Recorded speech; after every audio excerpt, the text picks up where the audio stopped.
अच्छा, आज जो है ना मैं इसके अंदर कंप्यूटेशनल फिजिक्स में प्रोग्राम ज़रा स्टॉप करने लगा ना। कुछ चीज़ें जो हैं वो उससे पहले थोड़ी सी हम पढ़ लें तो वो बेहतर है।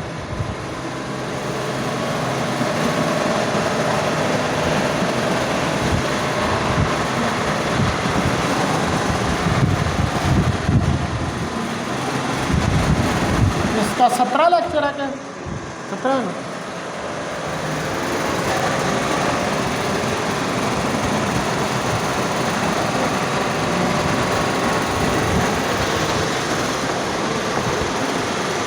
अच्छा, कुछ ना जो हैं, जो ये हम कमांड्स बार बार यूज़ कर रहे हैं, एक दफ़ा इनका गो थ्रू हम कर लें तो बेहतर है। मैंने आपको nested if structure, if statement, program body, identifier पढ़ाया था आपको मैंने? आइडेंटिफायर नहीं, आइडेंटिफायर नहीं था पढ़ाया, ठीक है ना। ये कुछ बेसिक्स हैं, ये ज़रा हम इनको क्विकली जो है ना इनको ज़रा चेक कर लेते हैं।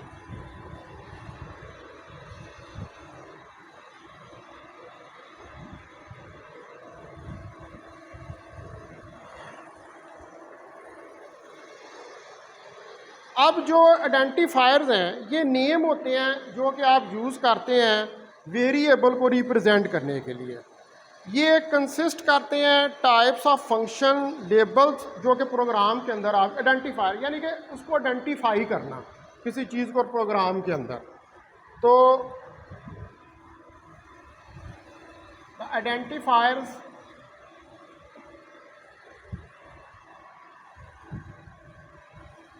are the names used to represent variable,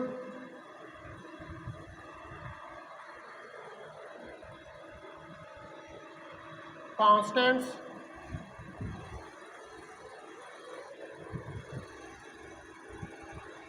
types,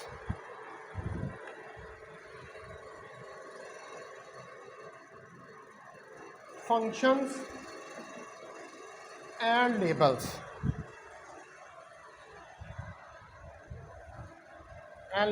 in the program। यानी कि जो आप C++ का प्रोग्राम लिखते हैं उसके अंदर वेरिएबल को रिप्रेजेंट करना है, कांस्टेंट को करना है, टाइप्स को करना है, फंक्शन को करना है, तो उनके लिए हमें आइडेंटिफायर्स की ज़रूरत पड़ती है उनको आइडेंटिफाई करने के लिए। तो आइडेंटिफायर जो है ये एक बड़ा इंपॉर्टेंट फीचर है जो भी तमाम भी लैंग्वेजेस होती हैं उनका। सिर्फ ये नहीं है कि ये सिर्फ इस्तेमाल होता है इसके अंदर C++ में, इवन के जो दूसरी लैंग्वेजेस हैं जैसे पाइथन है, जावा है, सी है, उनके अंदर भी आइडेंटिफायर यानी कि आपको रिप्रेजेंटेशन के लिए कुछ चाहिए तो होता है ना लैंग्वेज में लिखने के लिए। अभी आपने तो कल कितने प्रोग्राम 30-31 प्रोग्राम तो लिख लिए आपने, ठीक है। उनमें आपने देखा कि हमें क्या करना पड़ता है, आइडेंटिफाई करना पड़ता है प्रॉब्लम को, उसको लिखना पड़ता है उस ज़बान के अंदर। तो वो C++ के अलहदा आइडेंटिफायर्स होते हैं, सी के अलहदा होते हैं, जावा के अलहदा होते हैं, लेकिन होते सब के आइडेंटिफायर्स हैं, ठीक है, जिनसे आप वो प्रोग्राम जो है वो राइट डाउन करते हैं। अब जो ज़्यादा अच्छा आइडेंटिफायर नेम होता है ये डिस्क्रिप्टिव होता है लेकिन शॉर्ट होता है, यानी कि बहुत लंबा नहीं है कि आप उसको, मसलन जैसे आप इनपुट का आइडेंटिफायर देते हैं सी इन, ठीक है। अब ये क्या है, ये आइडेंटिफायर जो है ये बहुत लंबा नहीं है, डिस्क्रिप्टिव है, डिस्क्रिप्शन दे रहा है कि आप क्या कर रहे हैं, इनपुट की कमांड जो है वो दे रहे हैं, ठीक है। लंबा नहीं है बहुत लेकिन डिस्क्रिप्टिव है। तो a good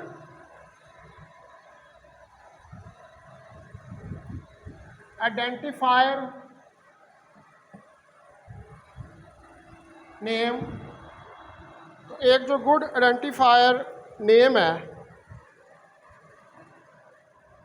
should be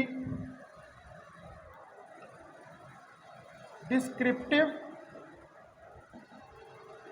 and short.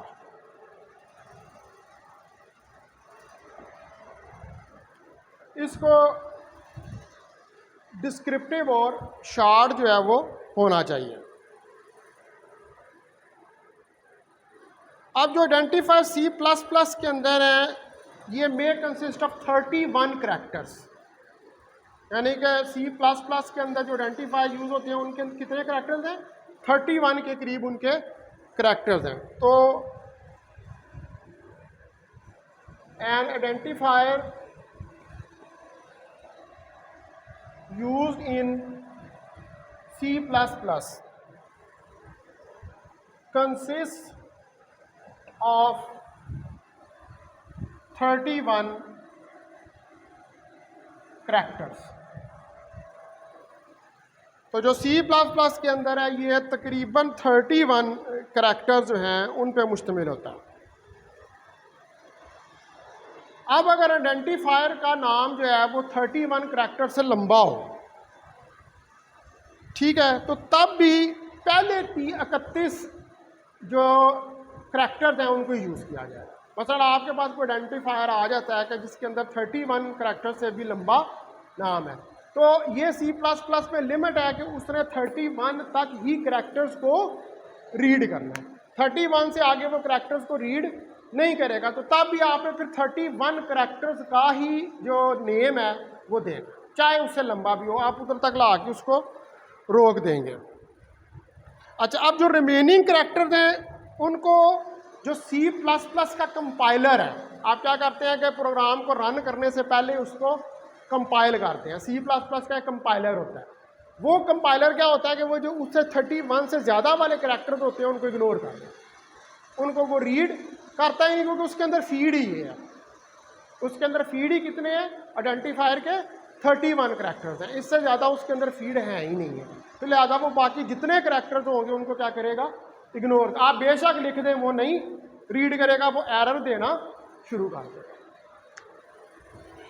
ठीक है। अच्छा, अब जो हमारे पास कुछ इंपॉर्टेंट रूल्स हैं जो आइडेंटिफायर नेम्स के लिए इस्तेमाल होते हैं, वो ये है कि पहला रूल है हमारे पास कि जो फर्स्ट करैक्टर है मस्ट बी अल्फ़ाबेटिक या अंडरस्कोर।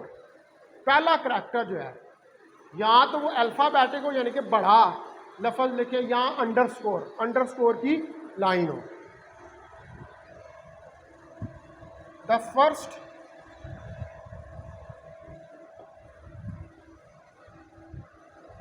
character must be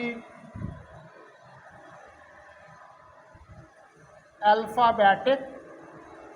तो पहला करैक्टर जो है वो अल्फ़ाबेटिक हो या आर अंडरस्कोर या अंडरस्कोर हो।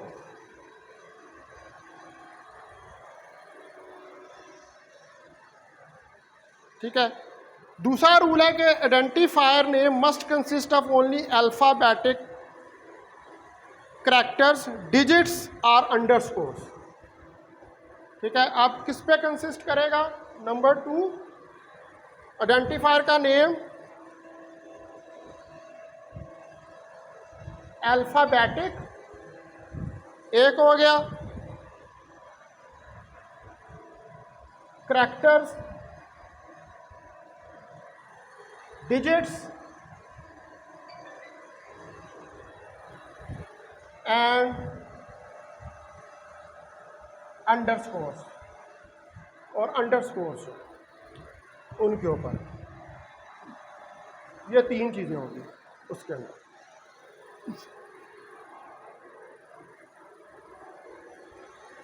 अब जो रिवर्स्ड वर्ड है उसको आप आइडेंटिफायर नेम के तौर पर इस्तेमाल नहीं कर सकते।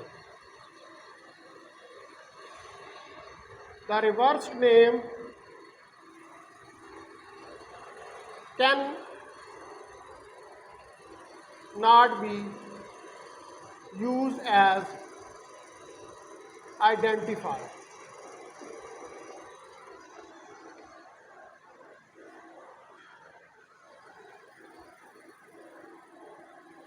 अब हमारे पास जो टाइप्स हैं इन आइडेंटिफायर्स की वो देख लेते हैं।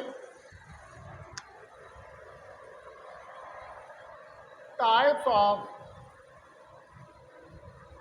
आइडेंटिफायर्स,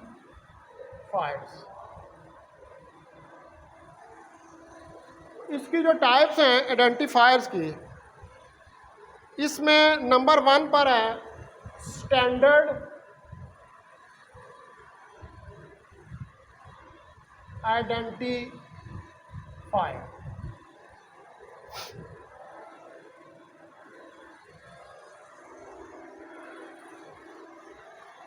अब जो एक ऐसा टाइप ऑफ आइडेंटिफायर हो जिसकी कोई स्पेशल मीनिंग हो सी प्लस प्लस के अंदर, इसको हम कहते हैं स्टैंडर्ड आइडेंटिफायर। और सी प्लस प्लस है वो यूज़ करती है, नहीं यूज़ कर सकती है स्टैंडर्ड आइडेंटिफायर को for its original purpose if it is redefined. यानी कि अगर आप उसी स्टैंडर्ड आइडेंटिफायर को दोबारा रीडिफाइन करेंगे तो सी प्लस प्लस उसको एक्सिक्यूट नहीं करेगी, उसको दोबारा इस्तेमाल नहीं करेगी। तो जो स्पेशल टाइप ऑफ आइडेंटिफायर होता है जिसकी कोई स्पेशल मीनिंग होती है उसको हम स्टैंडर्ड आइडेंटिफायर का नाम देते हैं। तो आप इसको लिख सकते हैं कि अ टाइप ऑफ आइडेंटिफायर, ठीक है, एक ऐसी टाइप आइडेंटिफायर की that has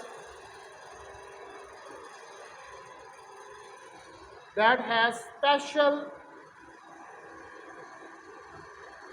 meaning in C plus plus, जिसकी कोई स्पेशल मीनिंग हो सी प्लस प्लस में, इज नोन एज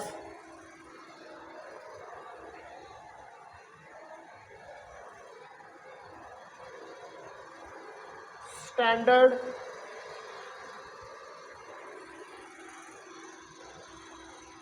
आइडेंटिफायर। तो इसको हम स्टैंडर्ड आइडेंटिफायर का नाम जो है वो देते हैं। ठीक है जी। तो सी प्लस प्लस जो है वो यूज़ करती है स्टैंडर्ड आइडेंटिफायर को, नहीं यूज़ करती किसी ओरिजिनल पर्पस के लिए। ठीक है, ये बस इसीलिए इस्तेमाल होता है कि कोई नेम आपने देना हो, वहाँ पर कोई सिंबॉलिक नेम देना हो तो उसके लिए इसको, इस आइडेंटिफायर को इस्तेमाल किया जाता है। मिसाल के तौर पर आप कहता है कि इसकी एग्जांपल्स क्या हैं इन आइडेंटिफायर्स की, स्टैंडर्ड जो है जो कि बार बार इस्तेमाल होते हैं। जैसे आप यूज़ करते हैं cout C plus plus के अंदर और सी इन, ये हमारे पास एग्जांपल्स हैं स्टैंडर्ड आइडेंटिफायर की। Are examples of standard identifier. ठीक है, अब ये क्या है, ये आउटपुट और इनपुट को आइडेंटिफाई कर रहे हैं, लेकिन ये कोई एल्गोरिथम का हिस्सा नहीं होते। ये तो सिर्फ वहाँ पे बता रहे होते हैं ना कि आपने वैल्यू, इस वैल्यू को प्रिंट करवाना है और ये वैल्यू आपने इनपुट के तौर पर देनी है। ठीक है जी।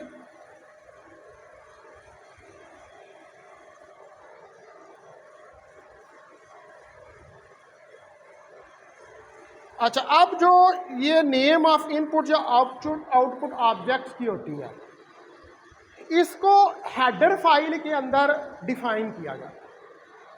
यानी कि आप ये जो लिखते हैं ना, सी इन लिखते हैं या जो आप काउट लिखते हैं, ये एक्चुअली किस में डिफाइन हुआ होता है, हेडर फाइल के अंदर। कौन सी हेडर फाइल में, iostream.h के।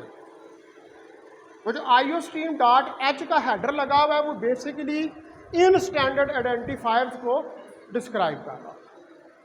ठीक है, तो these are the names of input / output। ठीक है, ये आपके पास नेम्स होते हैं इनपुट और आउटपुट ऑब्जेक्ट्स के।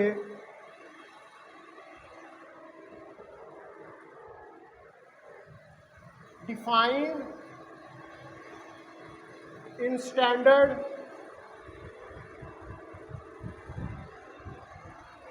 इनपुट, जो कि डिफाइन होते हैं किसी स्टैंडर्ड इनपुट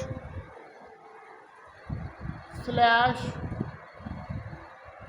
आउटपुट में।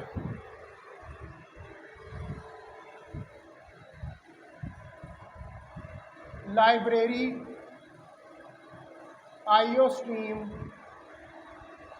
.h, ये जो हेडर की लाइब्रेरी है इसके अंदर।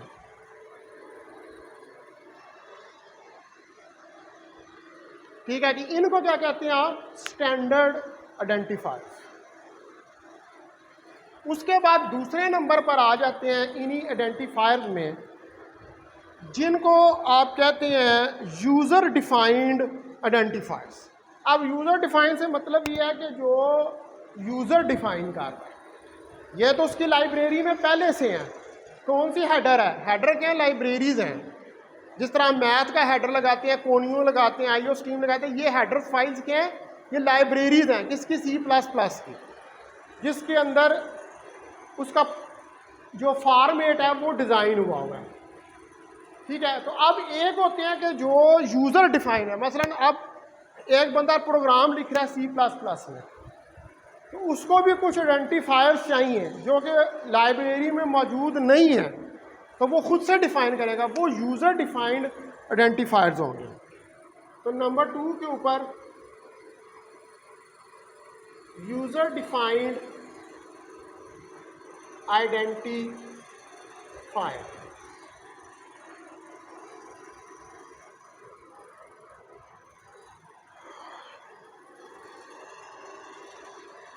अब ये वाला जो आइडेंटिफायर है ये डिफाइन करता है programmer to access memory location, कोई भी मेमोरी लोकेशन को एक्सेस करने के लिए। दिस टाइप ऑफ आइडेंटिफायर, ये जो टाइप है आइडेंटिफायर की, is defined by the programmer.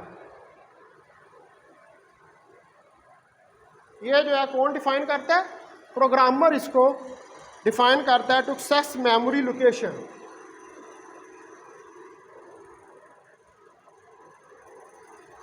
To access memory location,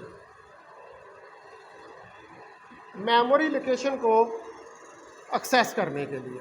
ठीक है, is known as user defined identifier.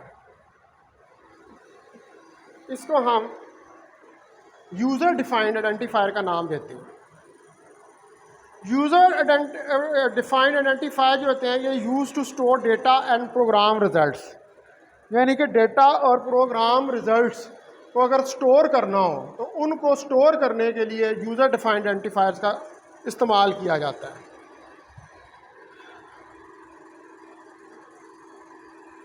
अब मिसाल के तौर पर इसकी एग्जांपल जो है, जैसे आपके पास डेटा है मार्क्स का, या आपके पास डेटा है एज का, तो इसको स्टोर करने के लिए जो है वो प्रोग्रामर खुद से आइडेंटिफायर जो है उसको डिफाइन करेगा।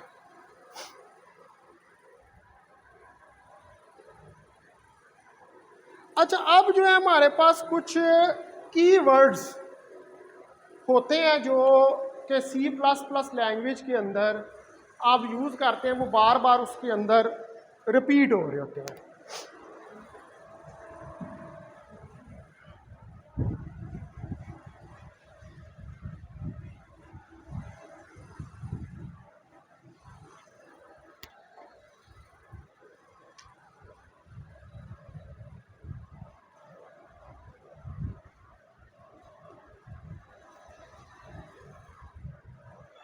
ठीक है जी, वो कीवर्ड जो है, कीवर्ड जो है ये एक वर्ड है C++ लैंग्वेज के अंदर that has pre defined meaning and purpose, जिसकी कोई मीनिंग होती है और जिसको लिखने का कोई पर्पस जो है वो होता है। तो कीवर्ड इन C++, तो जो कीवर्ड है C++ के अंदर बल्कि keyword is a word in C plus plus. Keyword जो है एक वर्ड है सी प्लस प्लस में दैट हैज प्री डिफाइंड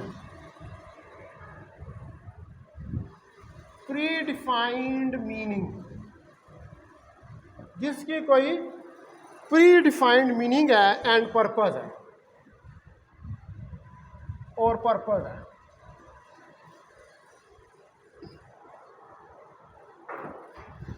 अब जो मीनिंग होती है इस की वर्ड की, ये डिफाइंड होती है by the developer of the language.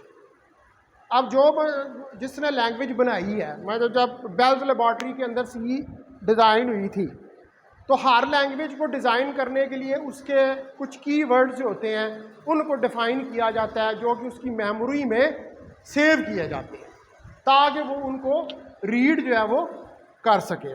ठीक है। अब इसको, ये जो कीवर्ड्स हैं, इनको जो यूज़र है ना तो वो इनको रीडिफाइन कर सकता है और ना ही वो इनको चेंज कर सकता है। ये बिल्ट इन है उस लैंग्वेज के अंदर। ठीक है जी।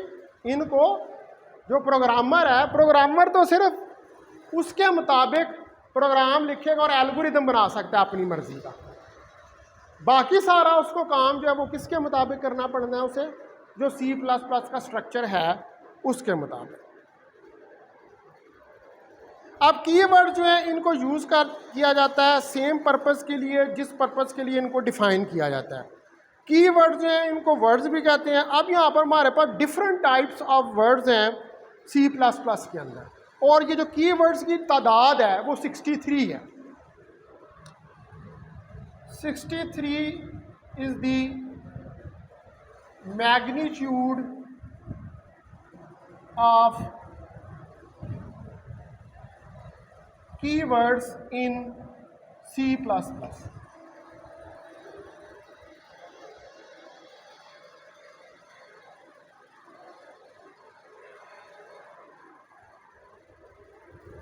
अब ये जो कीवर्ड्स हैं इनमें कुछ मैं आपको मशहूर लिख देता हूँ, जैसे कि ऑटो, ठीक है, फिर ब्रेक, यहाँ पर ब्रेक स्टेटमेंट देते हैं, डबल, ठीक है, उसके बाद एल्स, फिर for, false, return, float, int, void, using, true, delete,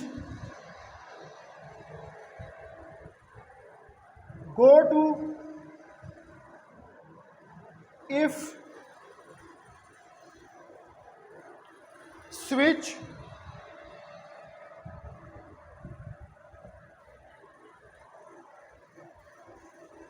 long, inline,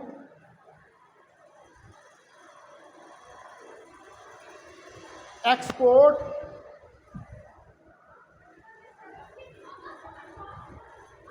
operator, new, template,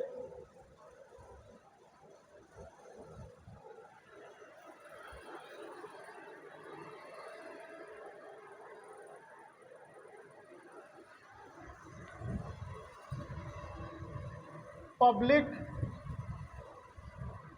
register,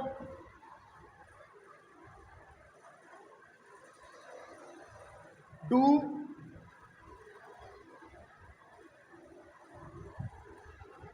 while, namespace,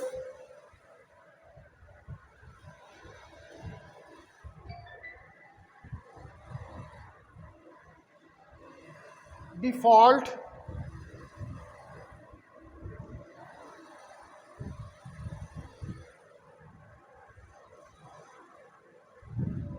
constant, ठीक है। और भी बहुत सारे हैं, लेकिन ये वो मैंने लिखे हैं वर्ड जो आप अभी अपने पिछले प्रोग्रामों के अंदर इस्तेमाल कर सकें, ठीक है। वो बुक के अंदर ये दी हुई है, पूरी लिस्ट देखेंगे, ये पूरी लिस्ट दी हुई है, उनमें से कुछ जो है वो मैंने लिख दी हैं।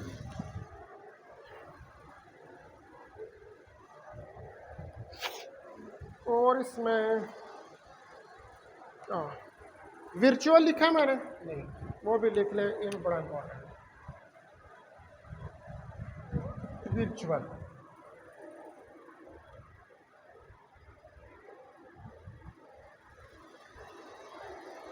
डबल, ये भी बड़ा इंपॉर्टेंट,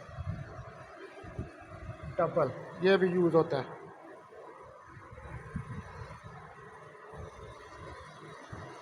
एक होता है 4 करैक्टर के लिए, ये भी बड़ा इंपॉर्टेंट है। फिर क्लास, स्टैटिक,